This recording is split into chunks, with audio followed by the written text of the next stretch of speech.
দেখো বলতে বলতে কিন্তু একটা সাপ লেগে গেছে দাদা, দেখেন দেখেন দর্শক, এই দেখেন কত সুন্দর সাপটা লেগেছে, দেখেন কিভাবে দাঁত দিয়ে সারাবে আমাদের সেই যশোর থেকে এই দাদা এসছে বাংলাদেশ।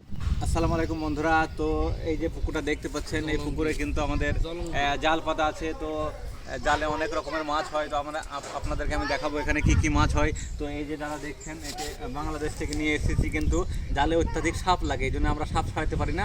তো এই দাদারে বাংলাদেশ থেকে নিয়ে এসেছি, তো সাপ ছাড়ানোর জন্য আপনারা দেখতে থাকুন। সাপ লাগলে পরে এই দাদা ছাড়িয়ে দেবে, দাঁত দিয়ে ছাড়াবে, ঠিক আছে। এই যে দেখুন দর্শক, এই যে জাল দেখা শুরু করে দিয়েছে, কিন্তু সেই দেখো বলতে বলতে কিন্তু একটা সাপ লেগে গেছে দাদা, দেখেন দেখেন দর্শক, এই দেখেন কত সুন্দর সাপটা লেগেছে, দেখেন কিভাবে দাঁত দিয়ে ছাড়াবে আমাদের সেই যশোর থেকে এই দাদা এসছে বাংলাদেশের সাপ ছাড়ানো মাস্টার, যার নাম হলো দাদা, আপনার নামটা কি জানো? উত্তম দাস। তো দেখতে পাচ্ছেন কিভাবে জ্যান্ত সাপটা কিভাবে ছাড়াচ্ছে, দেখেন দাঁত দিয়ে ছাড়াবে, কিন্তু এই দেখেন কিভাবে জড়িয়েছে। যারা কিন্তু সাপ ছাড়ানো জানেন না তারা এই দেখেন দাদা কিভাবে, দেখেন এই দেখেন, এই দেখেন কত সুন্দরভাবে, দাঁড়ান দাঁড়া দাঁড়ান, এই দেখেন দাদা কিন্তু নাগরাজটা দেখেন কত সুন্দরভাবে ছাড়িয়ে নিল, কিন্তু জাল একটু ছিল না। আপনারা ভয়ে হয়তো ছাড়তে পারেন না, কিন্তু এই দাদা এক্সপার্ট, মানে সাপ ছাড়ানো এক্সপার্ট। দেখেন কত সুন্দরভাবে সাপটাকে ছেড়ে, দেখেন গলার মালা করে দিয়েছে সাপটা, কত সুন্দর, কিন্তু একটু ভয় করে না, জ্যান্ত সাপ, এটা মরেনি এখনো। দেখতে পাচ্ছেন দর্শক কত সুন্দরভাবে যাচ্ছে, দেখেন সাপ ছাড়ানোর জন্য। এই দেখেন পুরো জালটা আপনাকে দেখাবো। এই জালে কিন্তু মাছ কম লাগে, কিন্তু সাপই বেশি লাগে জালে। হ্যাঁ, তো দেখেন মাছ এখনো ওদের হয়নি। এই বাংলাদেশ থেকে কিন্তু এই ভদ্রলোক এসছেন, নাম হচ্ছে উত্তম দাস। তো এই উত্তম দাস কিন্তু সাপ ছাড়ানো মাছটা সাপ হাতে করে নিয়ে যাচ্ছে, দেখেন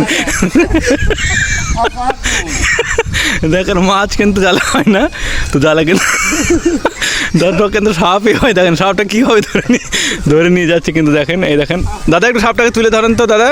এই যে দেখেন দাদা, ওই দেখেন যাচ্ছে, আবার একটু যাক ওই পার্টটা গিয়ে আমি আপনাদেরকে দেখাচ্ছি, আপনার সাথেই থাকুন। এই দেখেন ফের একটা সাপ লেগেছে, উনি কিন্তু ছাড়াচ্ছেন, দেখেন ওই দেখেন এইদিকে দাদা, একটু ঘোরান তো এইদিকে। এই দেখেন, হ্যাঁ দেখতে পাচ্ছেন, হ্যাঁ এই দেখেন দেখেন একটা হাতে আর রয়েছে ছাড়ানো, আর একটা ছাড়াচ্ছে, দেখেন কীভাবে কত সুন্দরভাবে পদ্ধতিতে জাল ছাড়াচ্ছেন। জালে কিন্তু একটা ঘরও ছিঁড়বে না, এত সুন্দর করে ছাড়াবেন। দেখেন দাদা একটু ঘুরিয়ে ছাড়াবেন, হ্যাঁ ওই ঠিক আছে। দেখেন দর্শক, দেখেন আপনারা লক্ষ্য করেন, দেখেন কত সুন্দরভাবে একটা জালের ফাঁদ কিন্তু না কেটে উনি জালটা ছাড়াচ্ছেন, মানে সাপটাকে। আপনার জন্য দরকার থাকে এই দাদাকে সাপ ছাড়ানোর জন্য নিয়ে যেতে পারেন, বাংলাদেশ থেকে এসছে, সে যশোর জেলা থেকে। নাম হচ্ছে দাদার নামটা কি জানো? উত্তম দাস। তো এই উত্তম দাস হচ্ছে সাপ ছাড়ানো এক্সপার্ট। দেখেন ইতিমধ্যে কিন্তু দুটো ছাড়ানো হয়ে গেছে, 3 নম্বর সাপটা কিন্তু ছাড়াচ্ছেন। অবশ্যই যখন সব ছাড়ানো হয়ে যাবে তখন ড্যাঙা এসে কিন্তু আপনাদেরকে দেখাবে। আর দেখেন এদিকে কত দর্শক কিন্তু এদিকে সাপ ছাড়ানো দেখতে চলে এসছে, সব আমরা সাপ ধরতে এসেছি, দেখতে পাচ্ছেন। আচ্ছা, এই উত্তম দাসের সাপ ছাড়ানো কেমন লাগে? ভালো লাগে খুব, মানে জাল না ছিঁড়ে সাপ ছাড়ায়, তাই না? খুব ভালো লাগে। তো মানে দিন গেলে কটা করে সাপ ছাড়ানো? 100-200টা ছাড়াই, 100-200 সাপ ছাড়ায়, তাই না? খুব ভালো লাগে না? আর এই পুকুরে এত সাপ মানে কোথা থেকে আসলো জানতে পারেন? তো দেখতে পাচ্ছেন এখানে কিন্তু প্রচুর সাপ গর্ত থেকে, তাই তো? ভালো সাপ হয়, ধরে সাপ কিন্তু দেখেন দুটো, দেখেন এই দেখেন দাদা একটু ভালো করে দেখান, এই দেখেন দুটো ইতিমধ্যে ছাড়ানো হয়ে গেছে। ওইদিকে যান, এখনো ওইদিকে এখনো রয়েছে, হয়তো সাপ কিন্তু নিয়ে আসবেন ড্যাঙায়, আপনি কিন্তু ফেলবেন না, যান ওদিকে। তো দেখতেই পাচ্ছেন কিন্তু কত সুন্দর, উনি 100 থেকে 200টা সাপ রোজই কিন্তু এরকম ছাড়াই, যাদের জালে সাপ বেঁধে যায়। কিন্তু এই উত্তম দাসকে কিন্তু কল করলেই কিন্তু না ওখানে ড্যাঙায় আসবেন, একটু কাজ আছে, আপনি ঝোলাই পুড়ে নেন।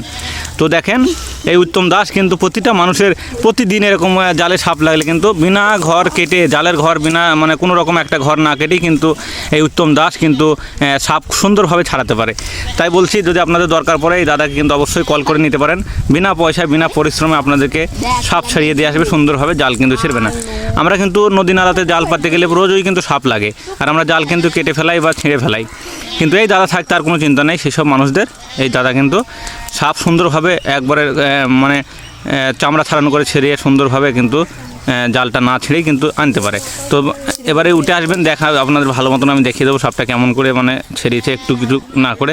ঠিক আছে, আপনার সাথে থাকুন বন্ধুরা।